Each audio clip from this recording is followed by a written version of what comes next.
Hello दोस्तों, स्वागत है हमारे यूट्यूब चैनल डियर लर्नर्स में। और आज की क्लास में हम लोग पढ़ेंगे एसएसटी के इंपॉर्टेंट क्वेश्चंस के बारे में, जो कि पेपर 2 सीटेट एग्जाम में पूछे जा चुके क्वेश्चन है। तो पहला क्वेश्चन है, एक तमिल शब्द जो 3 राजवंशों चोला वंश, चेरा वंश और पांड्य वंश के प्रमुखों के लिए प्रयुक्त होता था, वह कौन सा शब्द है। यानी एक ऐसा तमिल शब्द है जिसका यूज किया जाता था जो भी प्रमुख होते थे, चोला वंश हुए, जो चेर वंश के या फिर पांड्य वंश के जो भी प्रमुख होते थे उनके लिए यूज हुआ करता था। तो ये जो शब्द है ये है आपका मूवेंदार। तो मूवेंदार जो शब्द है इसका यूज किया जाता था जो राजवंश यानी चोला, चेरा और पांड्य राजवंश के प्रमुख होते थे उनके लिए इसका यूज किया जाता था। अगला क्वेश्चन है, दिल्ली सल्तनत की भीतरी सीमाओं की नीति क्या थी।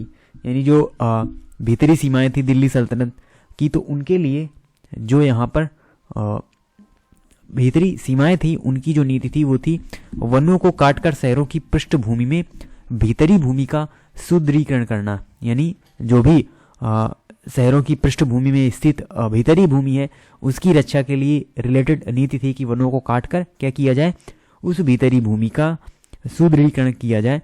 और इसके लिए यही उनकी नीति थी दिल्ली सल्तनत से रिलेटेड। अगला क्वेश्चन है, औरंगजेब द्वारा जारी किए गए फरमान ने स्वीकृत किया।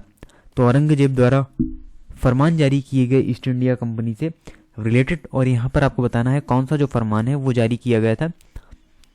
तो यहाँ पर ईस्ट इंडिया कंपनी को शुल्क मुक्त व्यापार का अधिकार, तो ये हमारा सही है। यानी ये जो अधिकार है शुल्क मुक्त व्यापार का अधिकार ये दिया गया था ईस्ट इंडिया कंपनी को औरंगजेब के द्वारा, तो ये हमारा सही है। उसके बाद आता है निजी व्यापारियों को शुल्क मुक्त व्यापार का अधिकार, तो ये यहाँ पर सही नहीं होगा।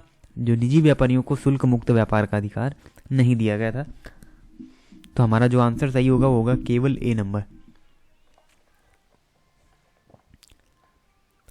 अगला क्वेश्चन है, पहले के पुरा स्थलों में से एक पुरा स्थल बुर्ज होम में खाना पकाने के लिए चूल्हों के चिन्ह मिले हैं।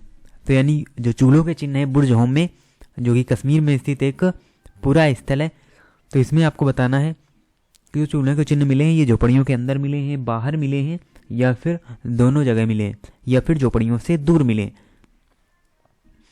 तो यहाँ पर जो सही आंसर होगा वो होगा झोपड़ियों के अंदर और बाहर दोनों। यानी जो बुर्ज होम है वहाँ पर खाना पकाने के लिए जो चूल्हे हुआ करते थे उनके जो यहाँ पर चिन्ह मिले हैं वो झोपड़ियों के अंदर और बाहर दोनों तरफ मिले हैं। अगला क्वेश्चन है, वो लोग जो मध्ययुगीन अदालतों में पांडुलिपियों की प्रतिकृति बनाते थे उन्हें यहाँ पर क्या कहते थे। तो मध्ययुगीन अदालत में अगर हम बात करें जो पांडुलिपियों की प्रतिकृति बनाते थे उन्हें हम कहते थे यहाँ पर लिपिक। तो उन्हें लिपिक कहा जाता था जो इस प्रकार की प्रतिलिपियां तैयार करते थे।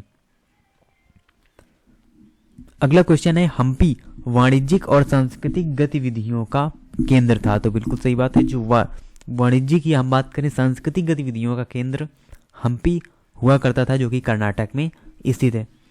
उसके अलावा हम्पी के बाजारों में मूरों, चट्टियों और यूरोपीय व्यापारियों का जमघट लगा रहता था। तो ये भी जो हमारी बात है वो बिल्कुल सही है। तो यहाँ पर जो सही होगा वो होगा ए और आर दोनों सही हैं, और आर सही व्याख्या करता है ए की।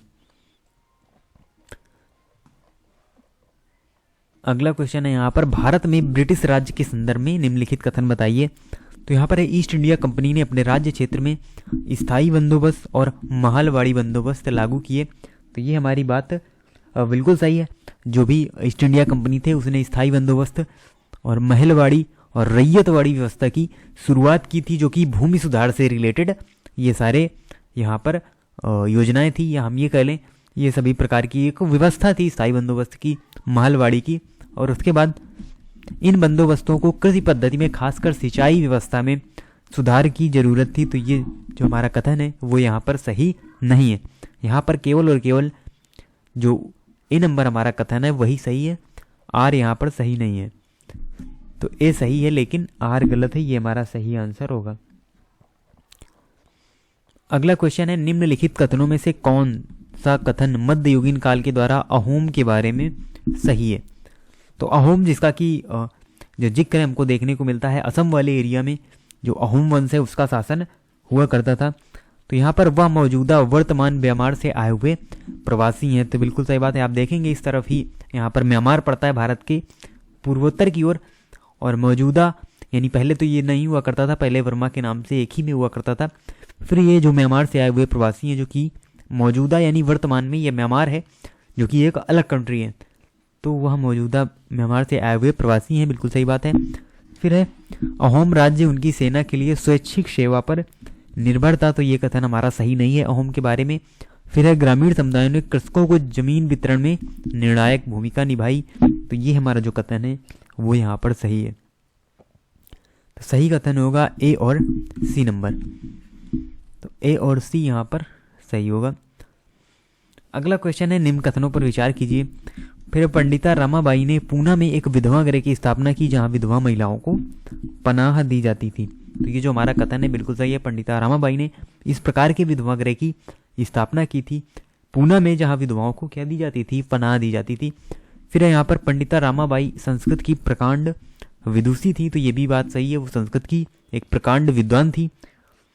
और उसके अलावा पंडिता रमाबाई ने निम्न जाति की महिलाओं की दुर्दशा पर एक किताब लिखी थी, तो ये सही नहीं है, ये यहाँ पर किताब पंडिता रमाबाई ने नहीं लिखी थी। तो यहाँ पर जो आंसर सही होगा वो होगा ए और बी, तो यहाँ पर ए और बी सही आंसर होगा। अगला क्वेश्चन है निम्नलिखित में से किसने अपने लेखन द्वारा यह सिद्ध करने का प्रयास किया कि प्राचीन ग्रंथों में विधवाओं को जलाने की अनुमति कहीं नहीं दी गई है। तो इस प्रकार का जो प्रयास है विधवाओं को जलाने का, यहाँ पर मतलब है सती प्रथा से। तो देखिए सती प्रथा से कौन रिलेटेड था, तो ये थे राजा राम मोहन राय। तो राजा राम मोहन राय के द्वारा ही सती प्रथा का उन्मूलन किया गया और इन्हें भारतीय पुनर्जागरण का पिता भी कहा जाता है। लेकिन अगर आपसे पूछा जाए विधवाओं के लिए कई सारे जो कार्य हैं विधवा विवाह की, बेसिकली विधवा विवाह की जो प्रथा थी वो स्टार्ट की थी ईश्वरचंद विद्यासागर ने।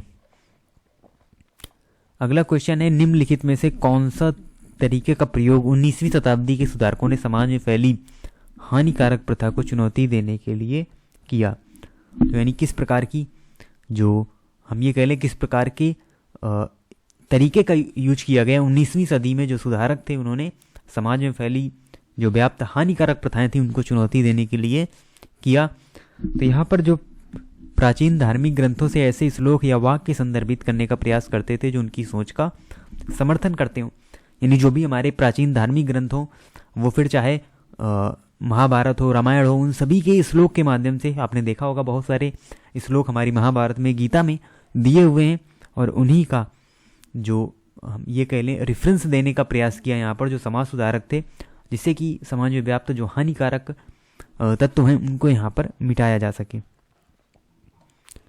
अगला क्वेश्चन है दादा भाई नौरोजी एक बहुत बड़े पब्लिसिस्ट थे, वे निम्न में से कौन सा पब्लिसिस्ट शब्द को सही से अभिव्यक्त करता है। यानी यहाँ पर कहा गया है कि जो दादा भाई नौरोजी थे एक बहुत बड़े पब्लिसिस्ट थे, और पब्लिसिस्ट का मतलब क्या होता है ये आपसे यहाँ पर पूछा जा रहा है।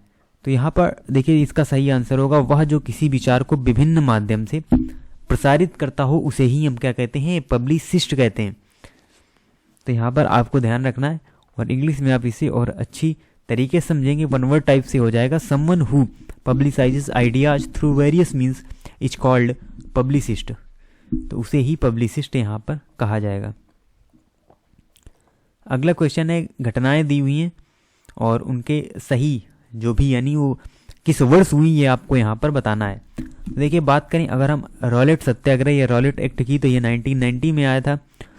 फिर है यहाँ पर जो हिंदुस्तान सोशलिस्ट रिपब्लिक है इसकी स्थापना 1928 में हुई थी, और भारतीय कम्युनिस्ट पार्टी की जो सरकार है यानी इसकी जो स्थापना इस पार्टी की 1925 में हुई थी, और पूर्ण स्वराज की मांग 1929 में की गई थी। यानी ए का यहाँ पर 4 सही होगा, और ऐसा हमारा ऑप्शन केवल और केवल थर्ड नंबर है A4 B1 C, यहाँ पर C2 होगा, और D थर्ड ये हमारा सही आंसर होगा। अगला क्वेश्चन है स्वतंत्र भारत में राज्यों के गठन के संदर्भ में निम्न कथन किसने दिया था, और ये कथन क्या है, ये कथन है राष्ट्रवाद की बढ़ावा देने वाली हर चीज आगे बढ़नी चाहिए और उसके रास्ते में रुकावट डालने वाली हर चीज को खारिज कर दिया जाना चाहिए। हमने यही कसौटी भाषाई प्रांतों पर भी अपनाई और इस कसौटी के हिसाब से हमारी राय में समर्थन दिया जा सकता है। तो ये राज्यों के गठन से रिलेटेड एक कथन था और आपको पता भी होगा हमारे भारतीय इतिहास के अंदर जो राज्यों का गठन था, बहुत सारी अलग अलग देसी रियासतें हुई और यानी हुआ करती थी, और साथ साथ उनका जो एकीकरण है, रियासतों का जो एकीकरण है, उसका जो श्रेय जाता है वो जाता है सरदार वल्लभ भाई पटेल को। और उन्हीं के द्वारा ये जो कथन आप देखते हैं राज्यों के पुनर्गठन से संबंधित, इसको यहाँ पर दिया गया था। तो ये बात आपको यहाँ पर ध्यान रखनी है। अगला क्वेश्चन है, पृथ्वी के संदर्भ में निम्न कथनों पर विचार करें। और इनमें जो पहला कथन है वह पृथ्वी का कक्षीय समतल के साथ इसका अक्ष 66.5 डिग्री का कोण बनाता है। तो ये हमारा जो कथन है बिल्कुल सही है। फिर है, पृथ्वी का अपने अक्ष पर घूमना परिक्रमण कहलाता है। तो ये कथन गलत है, क्योंकि पृथ्वी का अपने अक्ष में घूमना ये कहलाता है घूर्णन, और परिक्रमण तब होता है जब हम किसी अन्य चीज के आसपास घूमते हैं। आप परिक्रमा करते हैं किसी भी धार्मिक स्थान की, तो उसे हम परिक्रमण कहते हैं। तो जब पृथ्वी सूर्य के चारों ओर चक्कर लगाती है तो उसे हम परिक्रमण कहते हैं, और यहाँ पर वो जब अपने अक्ष पर घूमती है तो उसे हम घूर्णन कहते हैं। इसलिए यहाँ पर ए सही होगा और बी हमारा गलत आंसर होगा। अगला क्वेश्चन है, पृथ्वी अपने अक्ष में 1 घंटे में कितने डिग्री घूमती है। तो आपको बताना है जो पृथ्वी अपने अक्ष पर 1 घंटे में कितने डिग्री घूमती है। तो 24 घंटे में पृथ्वी अपना पूरा एक चक्कर पूरा करती है, और एक चक्कर पूरा करने में यहाँ पर होगा 360 डिग्री, और ये पूरा करती है 24 घंटे में। तो इसमें आप जब भाग देंगे तो ये आएगा आपका 15 डिग्री। तो 15 डिग्री यहाँ पर सही आंसर होगा। तो इस प्रकार से हम इसे निकालेंगे। ये आप मैथमेटिकल कैलकुलेशन के माध्यम से भी इसे निकाल सकते हैं कि पृथ्वी अपने अक्ष पर 1 घंटे में कितना घूमती है, क्योंकि पृथ्वी जो है वो 24 घंटे में पूरा अपना एक चक्कर पूरा करती है, यानी 360 डिग्री पूरा करती है। तो 1 घंटे में 360/24, और ये यहाँ पर 15 बार आ जाएगा। 15 सही आंसर हो जाएगा। अगला क्वेश्चन है, निम्नलिखित कथनों ABC पर विचार कीजिए। तो अक्षांश समांतर वृत्त होते हैं। तो ये देखिए जो कथन है हमारा ये गलत है। फिर यहाँ पर देशांतर समांतर वृत्त होते हैं, तो बिल्कुल सही बात है। उसके बाद देशांतर अर्धवृत्त होते हैं, तो ये भी सही है।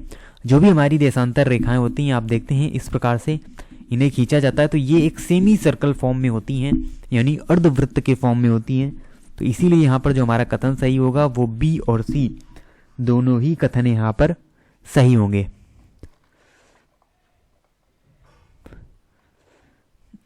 अगला क्वेश्चन है, निम्नलिखित कथनों पर यहाँ पर विचार करिए। उसके बाद जो है, अपने स्थान से ध्रुव तारे का कोण मापकर अपने स्थान का अक्षांश जान सकते हैं। तो देखिए ये जो हमारा कथन है ये सही है। यहाँ पर पृथ्वी पर किसी स्थान की स्थिति बताने के लिए उस स्थान के अक्षांश और देशांतर की जानकारी होने की आवश्यकता है। ये भी बात हमारी सही है। जब किसी पर्टिकुलर स्थान का हम अक्षांश जानते हैं, देशांतर जानते हैं, तो हम उसकी स्थिति भी यहाँ पर वर्ड मैप में अच्छी तरीके से बता सकते हैं। तो देखिए यहाँ पर ए और बी सही तो दोनों है, लेकिन यहाँ पर ये एक दूसरे से रिलेट नहीं है, यानी बी ए की सही व्याख्या नहीं करता है। तो ये वाला आंसर यहाँ पर सही हो जाएगा। अगला क्वेश्चन है यहाँ पर, निम्नलिखित में से कौन सा अलवण जल का स्रोत नहीं है। देखिए यहाँ पर आपको कंफ्यूज बिल्कुल भी नहीं होना है। देखिए जो हमारा लवण होगा या जो भी लवणीय जल होगा, इसका मतलब है जिसमें लवण पाए जाएंगे, यानी खारा जल, तो वो वाला स्रोत होना चाहिए। लेकिन यहाँ पर देखिए सबसे पहले तो अलवण का मतलब जो कि हमारा जल है वो है मीठा जल, यानी वो खारा नहीं है, और इसका स्रोत नहीं है आपको बताना है। तो देखिए जो महासागर है ये यहाँ पर इसमें पाया जाता है कैसा जल, लवणीय जल यानी खारा जल, और यही हमारा सही आंसर होगा। बाकी इसके अलावा नदियां, ताल या हिमनद ये सभी मीठे पानी के स्रोत हैं, यानी ये सभी मीठे पानी से रिलेटेड हैं। इनमें अलवणीय जल पाया जाता है, लेकिन आपको बताना है अलवण जल का स्रोत कौन सा यहाँ पर है। अगला क्वेश्चन है, निम्नलिखित कथनों ए, बी और सी को पढ़िए और उन कथनों पर विचार कीजिए जो अंतर्जनित बलों के कार्य हैं। यानी आपको बताना है कौन कौन सा अंतर्जनित बल की वजह से यहाँ पर होता है, वो बेसिकली आपको यहाँ पर बताना है। तो जो पहला कथन है, आज सुबह 6 बजे अफगानिस्तान में भूकंप आया था। देखिए भूकंप में भी जो अंतर्जनित बल हैं वही हमको देखने को मिलती है, जिससे कंपन देखने को अर्थ में हमको मिलता है यहाँ पर। तो भूकंप आने की जो घटना है ये भी एक अंतर्जनित बलों के अंतर्गत आने वाली घटना है। फिर है माउंट फ्यूजी लावा फेंके जा रहा है, तो ये भी हमारा सही कथन है, क्योंकि लावा या ज्वालामुखी जो प्रक्रिया है इसमें भी अंतर्जनित बलों का ही कार्य है, अंतर्जनित बलों का ही जो प्रयोग है, या ये हम कह लें कि जो भी चीज़ें हैं वो देखने को मिलती हैं अंतर्जनित बल से रिलेटेड। फिर है हिमनद हिमोद ने जरमेट पर निक्षेपों के निशान छोड़े हैं, तो ये हमारा सही नहीं है, यानी सही आंसर होगा केवल ए और बी। तो केवल ए और बी यहाँ पर सही आंसर होगा। अगला क्वेश्चन है एबीसी पर, फिर आपको यहाँ पर विचार करना है और बताना है स्थलाकृतियां महाद्वीपों पर पाई जाती हैं, ना कि महासागर की सतह पर। तो ये जो कथन है हमारा गलत है। जो भी स्थलाकृतियां होती हैं ऐसा नहीं कि महाद्वीपों पर ही केवल पाई जाती हों, ये महासागरों की सतह पर भी पाई जाती हैं। उसके अलावा प्राकृतिक वातावरण से तात्पर्य पृथ्वी पर पाई जाने वाली केवल जीवीय परिस्थितियों से है, तो ये भी हमारा कथन गलत है, क्योंकि प्राकृतिक वातावरण है तो पृथ्वी में पाई जाती जो जीवीय परिस्थितियां हैं, ये जो अजैविक परिस्थितियां हैं, दोनों से ही रिलेटेड है। फिर अगला कथन है मानवीय वातावरण से तात्पर्य मनुष्य की परस्पर क्रियाओं, उनकी गतिविधियों और उनके द्वारा बनाई गई रचनाओं से है। तो ये हमारा कथन बिल्कुल सही है, क्योंकि जो मानवीय वातावरण है वहाँ पर आपको टोटली जो मनुष्य की क्रियाएं हैं, गतिविधियां हैं, वही देखने को मिलेंगी। तो सही आंसर होगा केवल सी। तो यहाँ पर केवल सी हमारा सही आंसर होगा। तो ये हमारे इम्पोर्टेंट क्वेश्चन थे एसएसटी सेक्शन से रिलेटेड, यानी कि जीके के इम्पोर्टेंट क्वेश्चन थे। और अपनी तैयारी को और भी बूस्ट करने के लिए आप यूज कर सकते हैं चक्षु प्रकाशन की बुक का, जिसमें कि सभी सेगमेंट से रिलेटेड 3000 प्लस एनसीईआरटी और लेटेस्ट पैटर्न पर बेस्ड क्वेश्चन दिए गए हैं। तो मिलते हैं आपसे नेक्स्ट वीडियो में न्यू इम्पोर्टेंट क्वेश्चन के साथ, और तब तक के लिए धन्यवाद।